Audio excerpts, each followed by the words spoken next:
Hello everybody, कैसे हो आप सब लोग। आज हम क्लास 9th को आगे बढ़ाएंगे और लाइंस एंड एंगल्स में थोड़ा आगे बढ़ेंगे। हमने फर्स्ट एक्सरसाइज और उसके एग्जांपल्स और इंपॉर्टेंट कॉन्सेप्ट कवर कर चुके हैं। अगर आपने वो वीडियोस नहीं देखी है स्टार्टिंग की, तो एक बार जाके आप पहले उन वीडियोस को देखो। एक वीडियो में हमने सारे के सारे कॉन्सेप्ट कराए और दूसरी वीडियो में उस कॉन्सेप्ट के ऊपर क्वेश्चन कराए। आज अलग से कॉन्सेप्ट पढ़ेंगे, ठीक है। चलो without wasting the time video start करते हैं।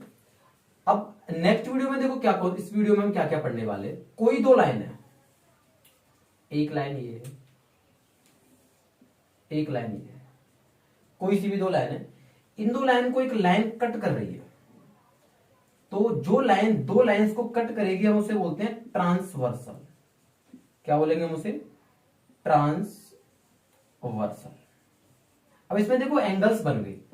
एक एंगल ये बन गया, मान लो मैं इसे एक नाम देता हूं। एक ये बन गया, इसे दो दे दो। एक ये बन गया तीन, एक ये चार, आगे ये फर्दर पांच, ये छह, ये सात, और ये आपके सामने क्या है? आठ है। अब इन एंगल्स के अपने अपने नाम है। जैसे सबसे पहला आपके पास हेडिंग आएगी करेस्पॉन्डिंग एंगल। कौन सी हेडिंग आएगी आपके सामने सबसे पहले? Corresponding angles. करेस्पॉन्डिंग एंगल्स देखो कौन कौन से होते हैं। जैसे एक है, एक के सिमिलर एंगल कौन सा है? इस लाइन के इस साइड में एंगल नंबर 1 है और इस लाइन के इस साइड में कौन सा एंगल नंबर 5। मतलब सेम पोजीशन पर, सेम डायरेक्शन में जो एंगल्स होंगे उन्हें आप बोलोगे करेस्पॉन्डिंग एंगल। जैसे एंगल 1 एंड एंगल 5। ऐसे दो के करेस्पॉन्डिंग कौन सा होगा? 6। Angle 2 and angle 6। इसके बाद आपके सामने 4 के corresponding 8। Angle 4 and angle 8। Angle 3 and angle 7। ये हो गए आपके सामने करेस्पॉन्डिंग एंगल्स। दोबारा समझो, करेस्पॉन्डिंग एंगल्स वो एंगल्स होंगे जो दो लाइंस के सेम डायरेक्शन में सेम एंगल्स होंगे। जैसे ये एक लाइन थी, आपको पता है इसमें 4 एंगल थे। ये भी लाइन थी, इसमें भी 4 एंगल थे। अब अगर आप देखोगे तो ये एंगल इस लाइन का इस एंगल के लगभग एज इट इज दिख रहा है आपको एग्जैक्टली। ये भी इसी डायरेक्शन में और ये भी एंगल आपका इसी डायरेक्शन में। इसके बाद आएगा आपके सामने सेकंड वाला है alternate interior angles. Alternate interior angles. सबसे पहले बात कौन से एंगल्स की गई है? इंटीरियर एंगल्स की। अल्टरनेट का मतलब है देखो ये जो एंगल्स हैं एक दूसरे के अपोजिट डायरेक्शन वाले एंगल्स। मतलब एंगल 4 एंड एंगल 6 और आपके पास एंगल 3 एंड एंगल 5। तो अल्टरनेट है मतलब अलग अलग डायरेक्शंस में है, अपोजिट डायरेक्शन में है, और इंटीरियर है मतलब अंदर के है। थर्ड वाला है आपके पास अल्टरनेट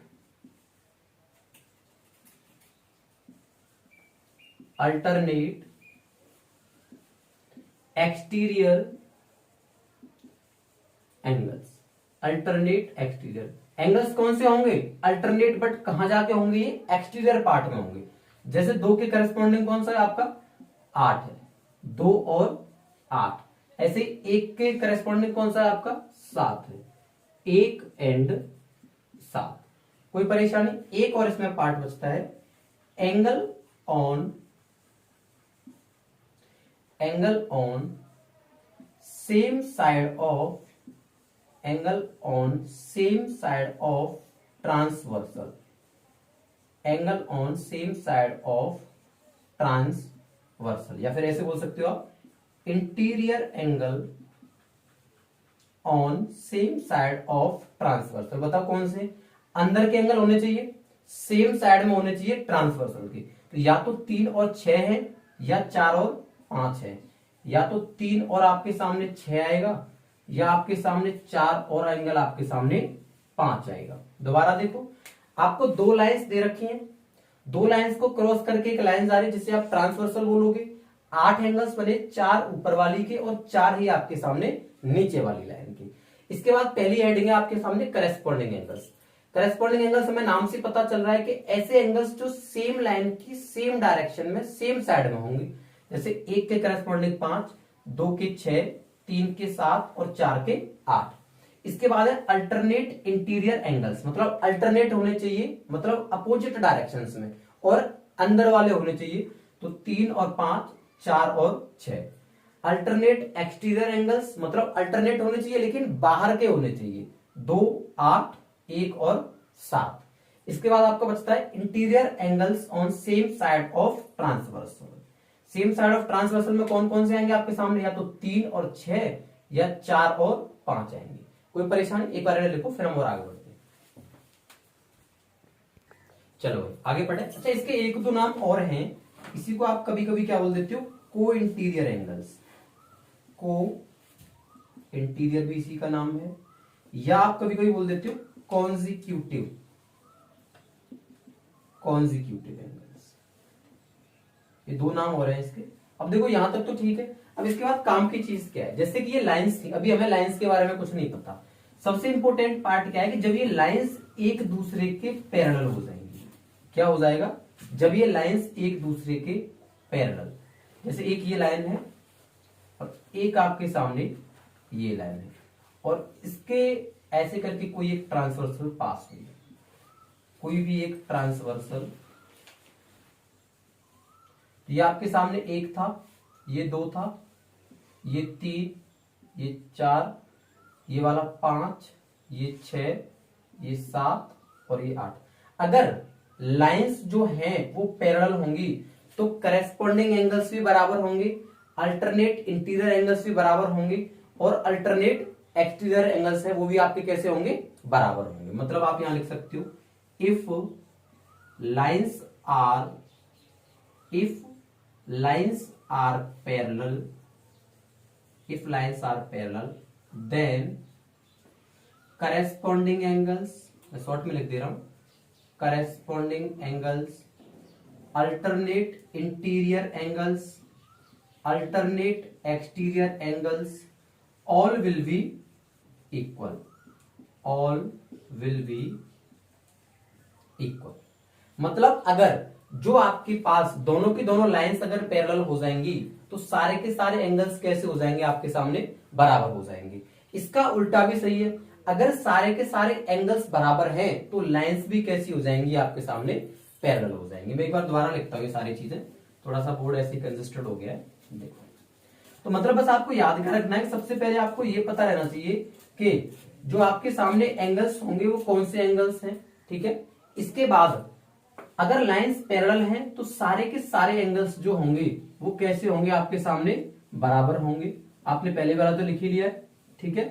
अच्छा, तो इसमें देखो सबसे पहली कंडीशन क्या है, सबसे पहला पॉइंट आपके पास ये है, if lines are parallel, if lines are parallel then सबसे पहली कंडीशन आपके पास होगा corresponding angles, corresponding angles। Second आपके सामने होगा अल्टरनेट इंटीरियर एंगल्स। थर्डली आपके पास होगा alternate exterior angles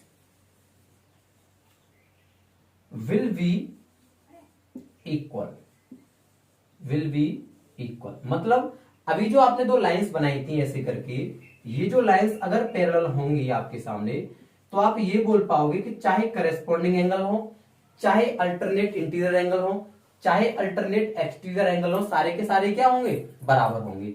and vice versa also true. Vice versa का मतलब क्या होता है कि अगर एंगल्स बराबर हैं तो लाइंस भी कैसी होंगी, पैरेलल होंगी। अगर लाइंस पैरेलल तो एंगल बराबर, अगर एंगल बराबर तो लाइंस पैरेलल। एक और कंडीशन क्या है, लाइंस जब पैरेलल होंगी तो fourth condition, the sum of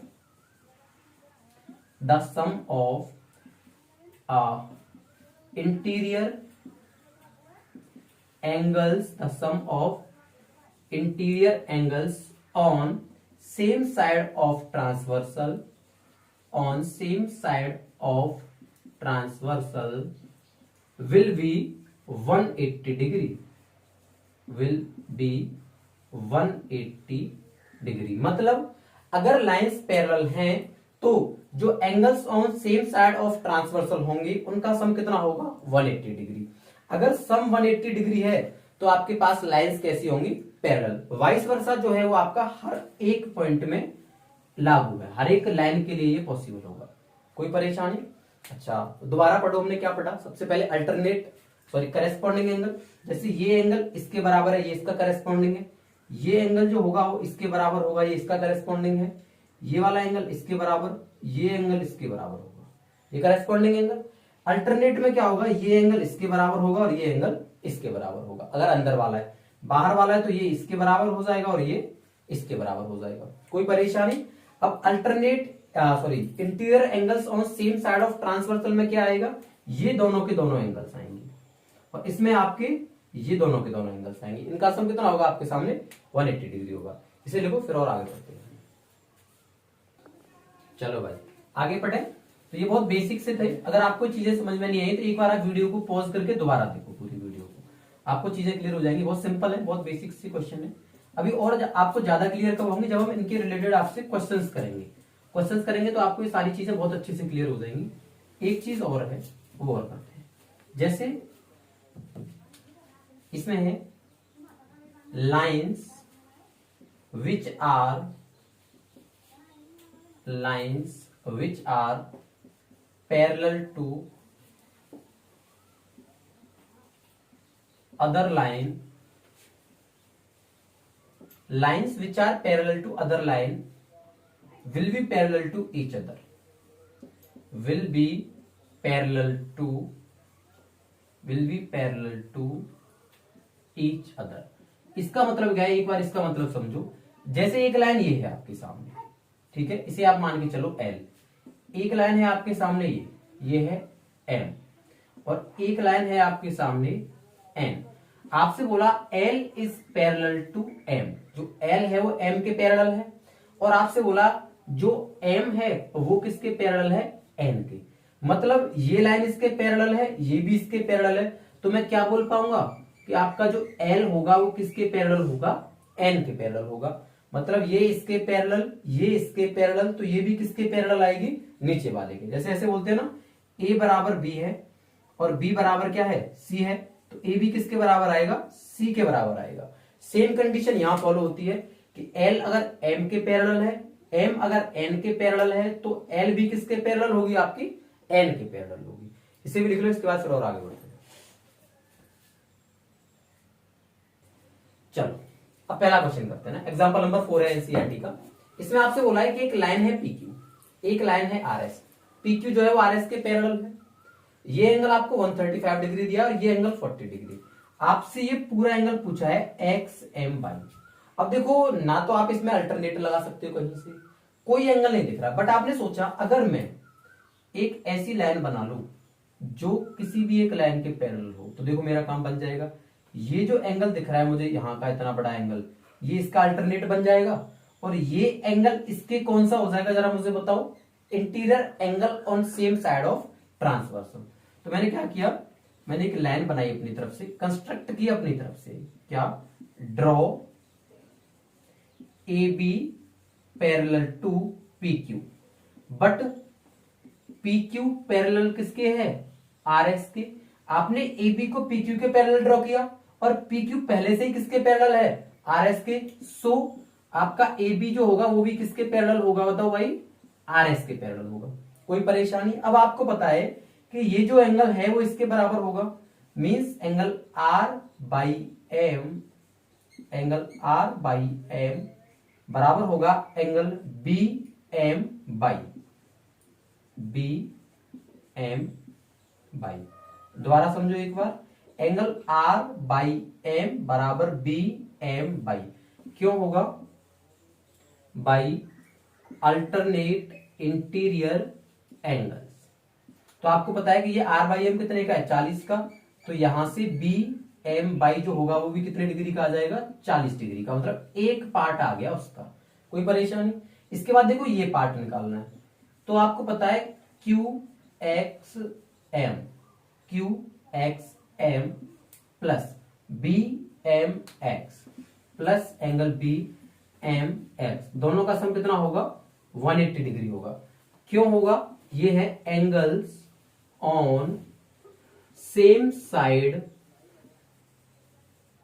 of transversal, angles on same side of transversal. आपको पता है कितने डिग्री का है, 135 डिग्री का है, plus angle B M X बराबर 180 डिग्री। या आप यहां से बोल पाओगे जो आपके सामने एंगल बी एम एक्स होगा वो आएगा 45 डिग्री का। कोई दिक्कत? 180 में से अगर आप 135 हटाओगे तो कितना बचेगा आपके सामने? 45। आपको निकालना है एंगल एक्स एम बाई, ये देखो दो पार्ट से मिलके बना है, एक तो बी एम बाई मतलब ये वाला पार्ट, और एक ये वाला part, plus angle B M X. एक पार्ट आपके पास 40 डिग्री है, दूसरा 45 डिग्री है, टोटल कितने का हो जाएगा वो? 85 डिग्री। बस ये निकालना था आपको, कोई परेशानी? तो इसमें हमें क्या सोचना पड़ा कि ये लाइन हमें इसके पैरेलल बनानी है। तो हमें क्वेश्चन में दिया था पी क्यू आर एस के पैरेलल, ये एंगल 135, ये 40 डिग्री। हमने क्या किया, अपनी तरफ से पी क्यू के पैरेलल एक लाइन बनाई ए बी। जब पी क्यू के पैरेलल बनाई तो ऑटोमेटिकली वो किसके पैरेलल हो जाएगी? आर एस के पैरेलल हो जाएगी। इसके बाद आपको पता है ये अगर 40 है तो ये 40 हो जाएगा बाय अल्टरनेट, ये 135 है, इन दोनों का सम हो जाएगा 180 डिग्री, तो ये कितना आ जाएगा? 45 डिग्री आ जाएगा। इसके अलावा आप दोनों को ऐड कर दो तो कितना हो जाएगा? 85 डिग्री। इसे लिखो फिर और आगे बढ़ते हैं। चलो बेटा अगला क्वेश्चन इसमें क्या दिया है? A B is parallel to C D. A B है वो सी डी के पैरेलल है, और जो सी डी है वो ई एफ के पैरेलल है। तो यहां से मुझे सबसे पहली बात तो ये पता चल गई, अगर ये लाइन इसके पैरेलल है और ये इसके पैरेलल है, इसका मतलब ए बी जो होगा वो आपका किसके पैरेलल हो जाएगा? ई एफ के पैरेलल। सबसे पहली कंडीशन तो ये। अगर देखो आप खुद एक चीज ऑब्जर्व करो, अगर ये लाइन इस लाइन के पैरेलल है तो क्या इस वाले एंगल का और इस वाले एंगल का सम 180 डिग्री नहीं होगा? क्योंकि ये जो ए ई आपको दिख रही है यहां तक, ये किसका काम कर रही है? ट्रांसवर्सल का काम कर रही है। तो angle B A E, angle B A E plus A E F plus A E F बराबर 180 डिग्री। ये क्या है बताओ जरा? Angles on same side, angles on same side of transversal, angles on same side of transversal. तो आपको पता है क्या? दोबारा देखो एक बार, ए बी सी डी के parallel, C D E F के पैरेलल, मतलब ए बी ई एफ के पैरेलल। अगर ये इसके पैरेलल होगी तो इन दोनों एंगल्स का सम कितना हो जाएगा? 180 डिग्री। अच्छा अगर ऐसा होगा तो आपको पता है ये कितने डिग्री का है? 90, क्योंकि उसने बोला है जो ई ए है वो परपेंडिकुलर है किस पर? ए बी पर, और ये वाला 55 डिग्री का दिया है। एक्स वाई जेड की आपसे वैल्यूज पूछी है, तो बी ए आपका 90 डिग्री का। ये जो एंगल है यहां तक का, ये पूरा दो एंगल से मिलकर के बना हुआ है, एक तो जेड और एक आपके सामने 55 बराबर 180 डिग्री। मतलब जेड बराबर आएगा 180 डिग्री माइनस के 145 डिग्री, तो जेड बराबर हो जाएगा आपके सामने 35 डिग्री। कोई परेशानी भाई? जेड बराबर हो गया आपके सामने 35, एक वैल्यू तो आ गई। अच्छा अब इसके बाद देखो एक और चीज आपको क्या पता है? आपको ये भी पता है कि if C D is parallel to E F, अगर ये इसके पैरेलल है तो बाई प्लस जो 55 होगा उसका सम भी कितना होगा? 180 डिग्री। क्यों होगा? वही angles on same side of transversal. ये दोनों में बताओ सेम साइड ऑफ ट्रांसवर्सल का काम कर रहे हैं, तो यहां से आपके पास बाई आ जाएगा 180 माइनस 55, मतलब बाई बराबर 125 डिग्री। ये आ गया, कोई परेशानी? अच्छा आपको पता है कि एक्स और बाई कैसे हैं? करेस्पॉन्डिंग एंगल्स हैं। मतलब if A B is parallel to C D, then आप क्या बोल पाओगे बताओ? X is equal to Y. क्यों? Corresponding angles. तो इसका मतलब एक्स भी कितना हो जाएगा आपके सामने? 125 डिग्री। दोबारा समझ लो एक बार, आपको क्वेश्चन में दिया ए बी सी डी के पैरेलल है, सी डी ई एफ के पैरेलल है। इसका मतलब जो ए बी है वो ई एफ के पैरेलल भी होगी। ये बात आपके यहां से क्लियर होगी। इसके बाद इसने बोला कि ये परपेंडिकुलर है, मतलब ये एंगल 90 डिग्री का होगा, और ये आपको 55 डिग्री का दिया। तो आपको पता है अगर ये लाइन इसके पैरेलल है तो इस वाले एंगल का और इस वाले एंगल का सम 180 डिग्री। ये 90 डिग्री का है, ये जेड प्लस 55 डिग्री का है। यहां से जेड कितना आ जाएगा? 35, एक वैल्यू आ गई। अच्छा, ये और ये कैसे एंगल्स हैं? Angles on same side of transversal. क्यों? क्योंकि CD जो है वो EF के पैरेलल है। इन दोनों का सम 180 डिग्री होगा तो बाई कितना आ जाएगा? 125। एक्स और बाई दोनों बराबर होंगे। क्यों बराबर होंगे? क्योंकि ये करेस्पॉन्डिंग एंगल्स हैं। इसे देखो, फिर एक लास्ट क्वेश्चन करते हैं, फिर आगे बढ़ेंगे। चलो भाई आगे बढ़े। एक लास्ट क्वेश्चन है आज की वीडियो का, उसे देखते हैं। फिर एक दो क्वेश्चन आप घर से क्वेश्चंस जो भी आपको यहाँ कराए गए उन सारे क्वेश्चंस को करके देखो, ठीक है। और अलग से क्वेश्चंस भी आप प्रैक्टिस करो। कुछ दिनों बाद हम टेलीग्राम पे आपके क्वेश्चंस प्रैक्टिस के लिए डालने लग जाएंगे, तो आप वहां से क्वेश्चंस अटेम्प्ट करने आराम से कर सकते हो, ठीक है। चलो अगला क्वेश्चन क्या है? जैसे एक बेसिक क्वेश्चन मैं आपको बताता हूँ। आपको दिया है, मान लो कि एक लाइन ये है और एक लाइन ये है। मान लो ये लाइन AB है और ये लाइन CD है। ये लाइन CD है।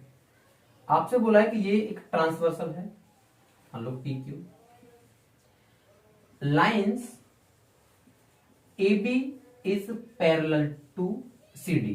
AB जो है वो CD के पैरेलल है, और एक यहां से बाइसेक्टर डाल दिया, मतलब ये इस वाले एंगल को बाइसेक्ट करेगा।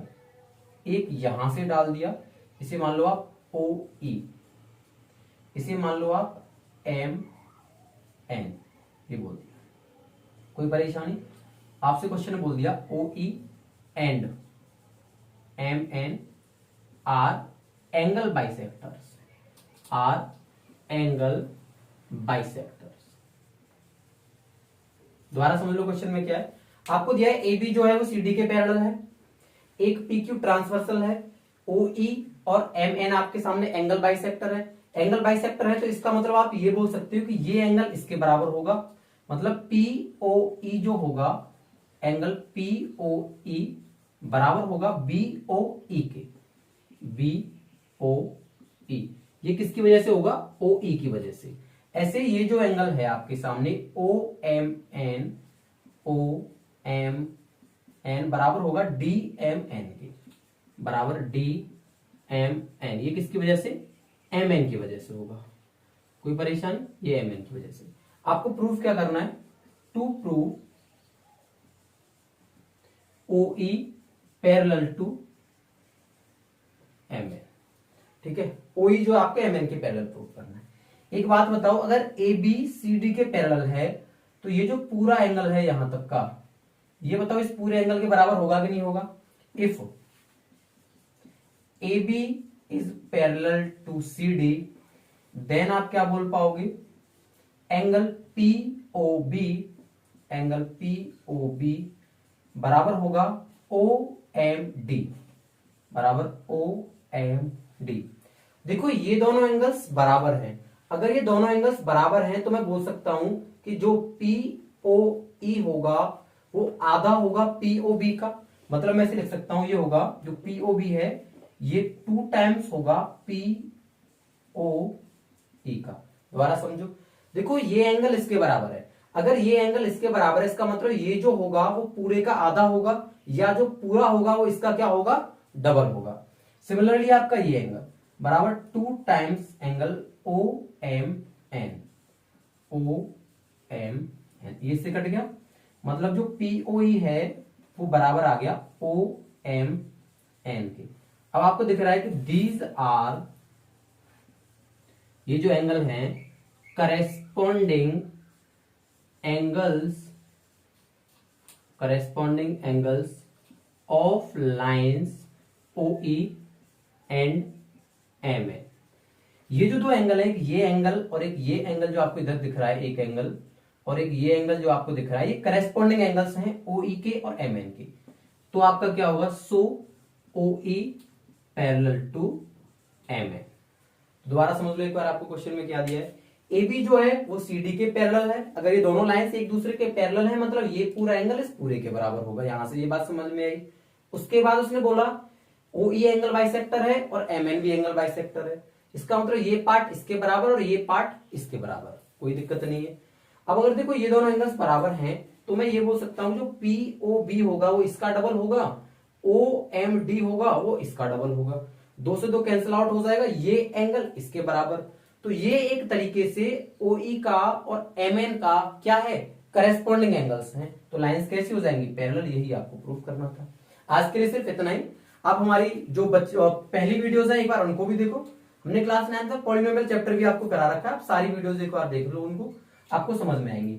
और अच्छे से पढ़ाई करो, अभी 9th में हो, आपको 4 साल अच्छे से पढ़ना है। मस्त रहो, आराम से बिंदास रह के पढ़ाई करो, कोई भी टेंशन नहीं लेनी। टेंशन लेके होगा ही क्या, वही बात है कि समय कैसा भी हो कट जाता है, अच्छा हो वो भी कटता है, बुरा हो वो भी कटता है। तो काटना ही तो फिर रोना किस बात का। मस्त रहो, खुश रहो, अच्छे से पढ़ाई करो। ठीक है, आज के लिए सिर्फ इतना ही, बाकी कल की क्लास में मिलते हैं। Thank you.